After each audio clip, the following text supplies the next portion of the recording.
फरवरी को बजट आने वाला है केंद्र सरकार का, कैसे देखते हैं बजट कैसा होना चाहिए? बजट में सबसे पहले तो पेट्रोल जैसी चीज़ें या घरेलू चीज़ें जो यूज़ होती है, तेल वगैरह, वो सब थोड़ा सस्ता हो जाना चाहिए, क्योंकि इनकम तो बढ़ रही है लेकिन उसके साथ साथ अगर ये चीज़ें भी बढ़ेंगी तो न्यूट्रलाइज ही हो जाएगा, उसका किसी को बेनिफिट नहीं होगा। तो कुछ चीज़ें जो घरेलू इस्तेमाल के लिए यूज़ होती है, जो डेली यूज़ में जो चीज़ें आती है, वो थोड़ी सस्ती हो जानी चाहिए। मैं तो स्टूडेंट हूँ, तो मेरे को तो खर्चा मेरे पापा मम्मी देते हैं। अब उनकी सैलरी भी बढ़ रही है, साथ में खर्चा भी इतना बढ़ रहा है, तो वो न्यूट्रलाइज हो रहा है। कुछ एक्स्ट्रा तो मेरे घर वालों को मिल नहीं रहा है और ये लोग प्राइस भी बढ़ाते जा रहे हैं। फॉर सपोज मैं रोज कॉलेज जाती हूँ तो पेट्रोल का भाव भी तो बढ़ रहा है, तो थोड़ा कम होना चाहिए।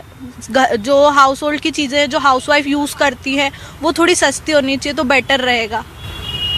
क्या लग रहा है इस बार सस्ता होगा इस बजट में? लगता तो बिल्कुल नहीं है। कैसे देखते बट टैक्स लिबरल टैक्स में थोड़ा कंसीडर करना चाहिए।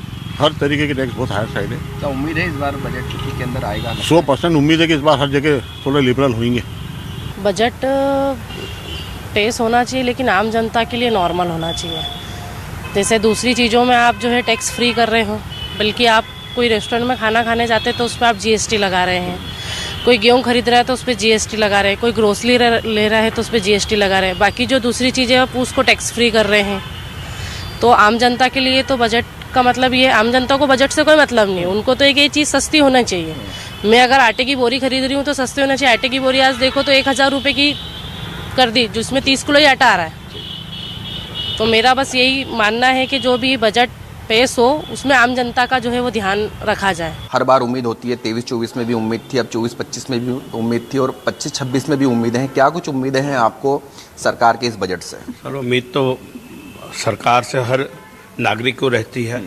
एज ए इंडस्ट्री हम चाहते हैं कि पूरे देश में पावर के यूनिवर्सल रेट हो जाएं। ऐसा नहीं एक स्टेट 10 रुपये दूसरी 6 रुपये में दे रही है। तीसरा, मध्य प्रदेश में जैसे 9% सेस लग रहा है बिजली का, वो किसी स्टेट में नहीं लग रहा, उसको जीएसटी में कन्वर्ट कर दें। ऐसे पीएनजी के ऊपर 14% टैक्स है मध्य प्रदेश में बैट, उसको जीएसटी लगा दें, किसी को तकलीफ 20% कर दें, हमको उसका क्रेडिट मिल जाएगा। और रात को पावर किसी काम नहीं आती। गुजरात में एक मॉडल चला हुआ है पिछले 20 साल से, अगर रात को आप इंडस्ट्री चलाते हो तो पावर का रेट 50% रहता है। वो भी पूरे हिंदुस्तान में करते, जो रात की बिजली काम आएगी अभी वेस्ट जा रही है। ये एक्सपेक्टेशन है। इस बात के बजट में हमें सरकार से उम्मीद है कि पुराने जो वादे किए हैं अगर कम से कम वही पूरे हो जाएं तो काफ़ी सहूलियत हो जाएगी। जैसे सेंट्रल से सब्सिडीज़ आती हैं पर आज तक आ नहीं रही है, सिर्फ कागज़ों में सैंक्शन है। ये नहीं कहते कि नहीं, कहते हैं कि मिलेगी, पर कब मिलेगी इसके लिए कोई भी प्रॉपर नहीं। तो सरकार को जैसे जो उद्योगपति से उम्मीद करती है कि टैक्स समय पे आए, तो हमारी भी उम्मीद है कि सब्सिडी भी समय पर आए। कुछ इस तरह की क्लस्टर पॉलिसीज़ आएँ कि जो उद्योग शहर में ज़्यादा हैं वो सब कहीं मिल के एक उद्योग करें, तो उससे एक डेवलपमेंट माहौल बनेगा। तो जो चाइना से कॉम्पीट और दूसरे वर्ल्ड में हम चाहते हैं वो मिले। कुछ इनकम टैक्स में काफ़ी रिलीफ, सिर्फ कॉरपोरेट को ही क्यों, पार्टनरशिप और प्रोपराइटर से क्या वो उद्योग नहीं है? उनने क्या बिगाड़ा? वो भी तो कमा रहे, कुछ हिस्सा तो उनका भी जीडीपी में, तो उन्हें भी इनकम टैक्स में छूट मिलनी चाहिए, ऐसी उम्मीदें हैं। और हमारा एक सुझाव और है, हम आपके चैनल के माध्यम से कहना चाहते हैं कि हर बार बजट के बाद क्यों सुझाव लिए जाते हैं।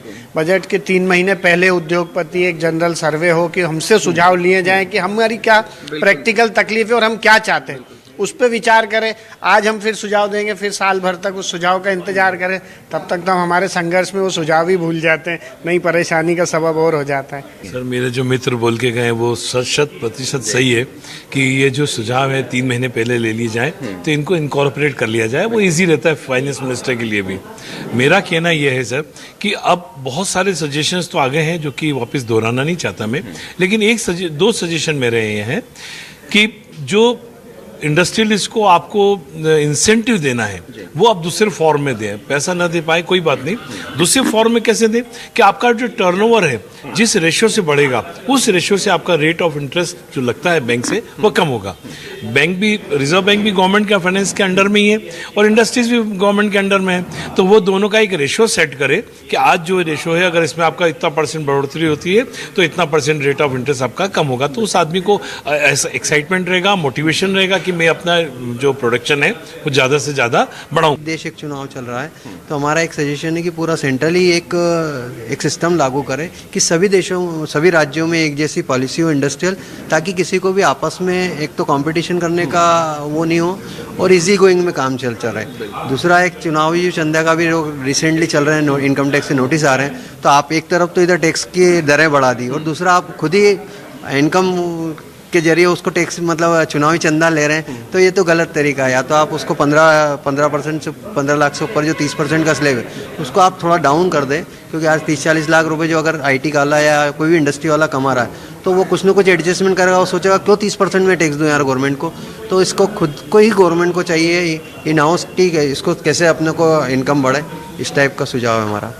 क्या लगता टैक्स स्लैब में छूट बढ़नी चाहिए, क्योंकि देखिए सब चीज़ महंगी होती जा रही है। अब आज इनकम भी जो नए स्टार्टअप के हैं उनके 10 लाख 15 लाख 40 लाख तक भी हो रहे हैं, लेकिन जो स्टार्टिंग की इनकम है उन पे 7 लाख पे जैसे अभी टैक्स फ्री है, 10 तक की टैक्स में छूट स्टार्टअप में तो होनी चाहिए।